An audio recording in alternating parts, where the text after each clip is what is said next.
مسافر اپنی منزل کے سفر کے ضوابط جاننے کے لیے ویب سائٹ پر وزٹ کریں۔ ویڈیو کی تفصیل میں آگے بڑھنے سے پہلے چینل کو سبسکرائب کر کے بیل آئیکن کو پریس کر دیں۔ سعودی عربین ایئر لائنز نے مختلف ملکوں کے مسافروں سے کہا ہے کہ وہ اپنی منزل کے لیے مقررہ سفری ضوابط جاننے کی کوشش کریں۔ تمام معلومات ویب سائٹ پر مہیا کی گئی ہے۔ اخبار 24 کے مطابق سعودی ایئر لائنز نے بیان میں کہا ہے کہ مختلف ملکوں کے متعلقہ حکام بدلتی صورتوں کے پیش نظر نئے سفری ضوابط جاری کر رہے ہیں، لہٰذا جو شخص جس ملک کا سفر کرنا چاہتا ہے وہ ویب سائٹ پر وزٹ کر کے اپنی منزل کے سفری ضوابط سے آگاہی حاصل کر سکتا ہے۔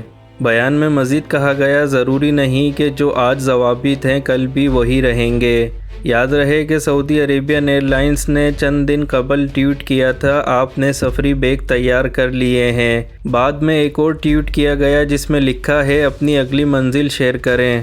سبق ویب سائٹ کے مطابق ایسے وقت میں جبکہ سعودی شہری اور مقیم غیر ملکی بین الاقوامی پروازوں پر پابندی کے ختم ہونے کے منتظر ہیں، سعودی عربین ایئر لائنز کے یک بعد دیگر ٹویٹ سے ہر ایک کو یہ گمان ہونے لگا ہے کہ پروازوں پر پابندی جلد اٹھنے والی ہے۔ محکمہ شہری ہوا بازی نے پہلے اعلان کیا تھا کہ مارچ 2021 سے سعودی ایئرپورٹ کھول دیے جائیں گے اور بین الاقوامی پروازوں پر عائد پابندی اٹھا لی جائے گی، مگر بعد میں سفری پابندیوں میں 17 مئی 2021 تک توسیع کر دی گئی تھی۔ آپ کا کوئی سوال ہو تو ویڈیو میں کمنٹ کر کے ہمیں ضرور بتائیں۔